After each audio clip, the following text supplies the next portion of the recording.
Welcome to the Carnivore Family Channel, where we eat meat like it's going out of style.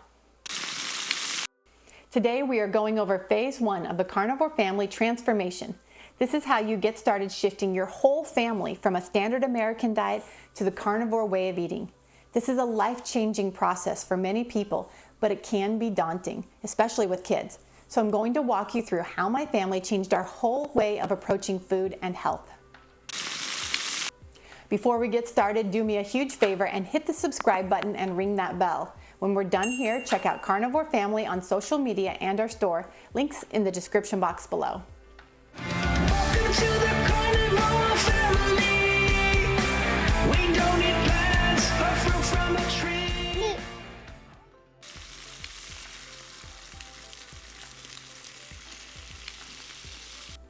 Hi, if you are new here, I'm Rebecca Reese. This is my husband Louie, and we have 8 kids. We shifted our whole family to the carnivore way of eating almost 2 years ago and haven't looked back. It's provided us with massive health benefits and a sense of food freedom from our previous sugar and carb addicted lifestyle. When my husband and I decided this was the right path for our family, we knew it wouldn't be easy. So we decided on adopting a slower shift for our kids than for ourselves. Looking back over the course of that first year, I realized we broke it down into 4 major phases: major carbs, minor carbs, processed foods, and refining the system. Today, I'm going to do a deep dive into phase 1 of this journey. If you want to hear an overview of all of the phases, check out my video here for the beginning of this series. Our family spent about 3 months in this phase, so keep that in mind that all the changes I'm going to suggest in this video do not need to happen in a week. This is a transition that will be paced for your family, and the speed will depend a lot on what your starting point is. I also want to make it clear up front that I am not telling you what you need to do with your kids. But I am assuming that if you are watching this video, you want to make a change for your family for some reason. So I'm going to show you what we did and help you get a vision for how you could do it too. All right, let's dig in. Phase 1 is the major carbs. What this means is we are eliminating most of the big, obvious carby foods. We aren't counting carbs on the ingredient labels, but we are looking at the general idea of the product itself.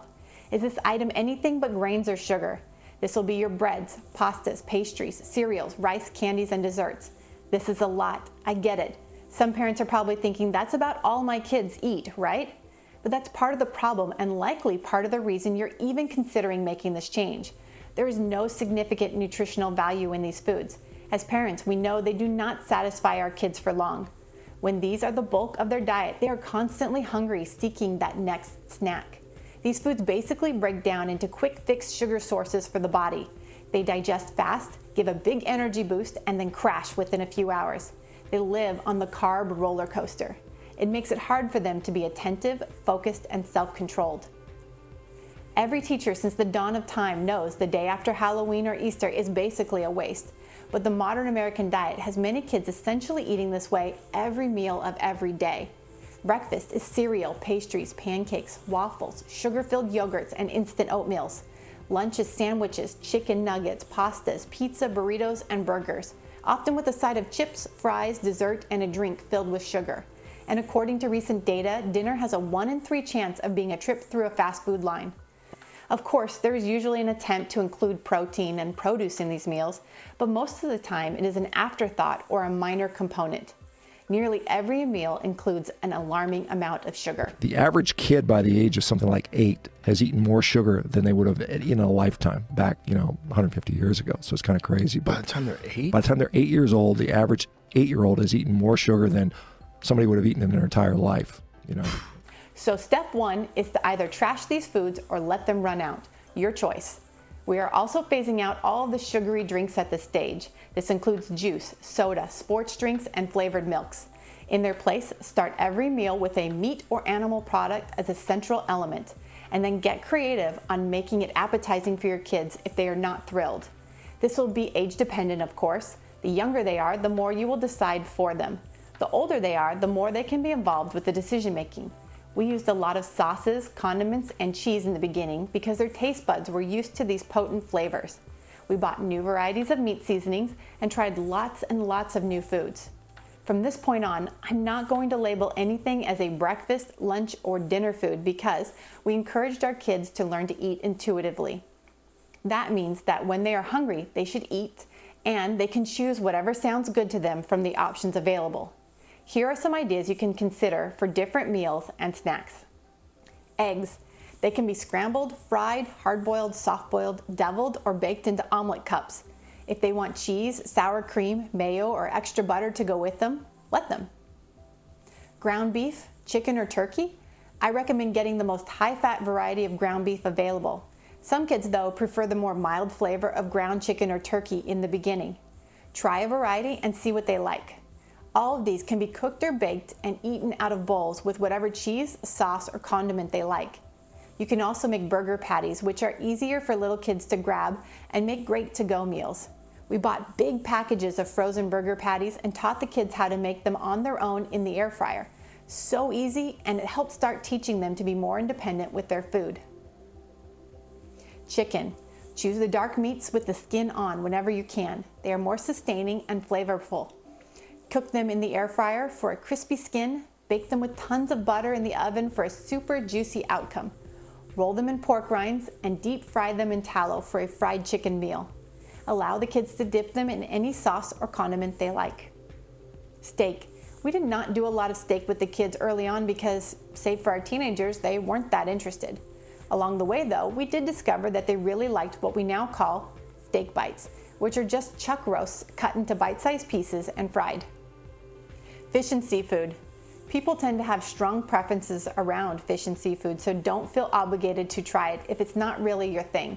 But if it is, then it's a great way to add variety to your meals. My kids really liked canned tuna mixed with mayo and eaten with a spoon. They also occasionally liked fish or shrimp cooked in butter, but didn't eat it very often. Processed meat products. This is a big one. This includes deli meats, bacon, hot dogs, bratwurst, sausages, chorizo, spam, jerky, meat sticks, and more. We did a lot of these in the beginning because the flavor varieties are endless and they are frankly really easy to grab for snacks and cold meals. Pound for pound, this is one of the more costly ways to consume meat though, and in the long run, there are a lot of questionable ingredients in them. But this is phase one. Our goal is to put meat on the forefront of our meals, and if a bowl of ground beef, pepperonis, and cheese appeals to your kids when they're used to binging on pizza, call it a win for now. If all they want is a plate of bacon, great. If hot dogs dipped in ketchup makes them happy, let them, for now. We are adjusting their taste buds, and that takes time. Dairy. Opt for full-fat dairy. This will be the most satiating and will usually have the fewest added ingredients. Cottage cheese, Greek yogurt, real cheeses, sour cream, cream cheese, and butter. If your kids are used to yogurts that come flavored, opt for adding berries so you can control the quantity and eliminate the added sugars. We tried lots and lots of new cheeses. Cheese curds, buffalo mozzarella, Monterey Jack, brie, provolone, Swiss, cheddar, Parmesan, Munster, Baby Bell, whatever. Have fun with it. Halloumi cheese doesn't melt when it's heated, so you can fry it and make cheese fries. No breading needed. Shredded cheese can be melted into discs to make pseudo taco shells or snack crackers. At this stage, our only limits on cheese were based on budget and availability. We also expected them to eat cheese alongside a meat unless it was a quick snack because, again, meat is the star. There were a few commercial products we tried that also helped with the transition. Cheese wraps and egg wraps, for example. They're not going to make you forget the real deal, but we like them from time to time. So try things out and get creative. Produce. In phase one, we didn't make any changes to our kids' consumption of produce like fresh fruits and vegetables. These were common snacks in our household and I just wasn't ready to make that change. I would, however, phase out processed fruit products like apple sauces and fruit cups. Even if they don't have added sugar, they tend to be highly concentrated and sweet. If your kids are not used to eating fresh fruits and vegetables, don't start now. This is only temporary anyway. As for drinks, the bulk of the time should really be water.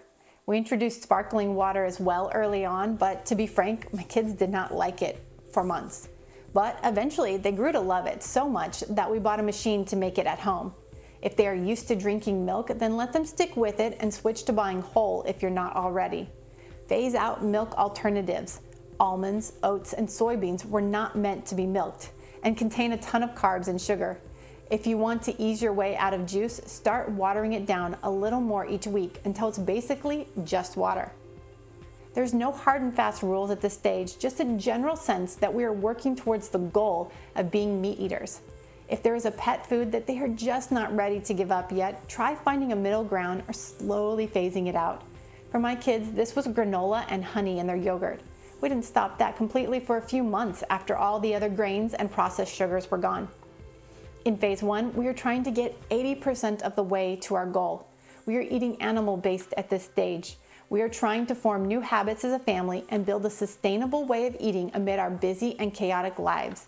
If figuring out school lunches at this stage is too much, then sidebar that issue for now. If they go to a friend's birthday party and eat cake and ice cream, let it be, for now. They will likely eat a lot more in this stage than later on. In retrospect, it felt like our bodies were craving the nutrients that they had been lacking for so long. You will start to see that always hungry feeling they had be replaced with a more deeply satiated one. They will develop new food favorites. Try to involve them in selecting and preparing the foods. It will make them feel more invested in the process. Talk to them about nutrition, the new information you are learning, and why you are making this change as a family. Know your family why is key and will be a big part of making this a lifestyle change. Make sure that you are a good example for your household. My husband and I were completely carnivore during this phase because it was a more urgent issue for his health. If there are people in your home that are not participating, this will be harder, and I can't begin to tell you the best way to navigate that for each individual family. I can tell you that it is doable and it is worth it. So don't let the inability to be perfect keep you from trying to make a big and worthwhile change. When you are ready, check out my video here for a deep dive into phase 2. Now to wrap this up, I want you to know that I'm giving away my Carnivore Family Grocery Guide to help you get started. Check out the description box for details.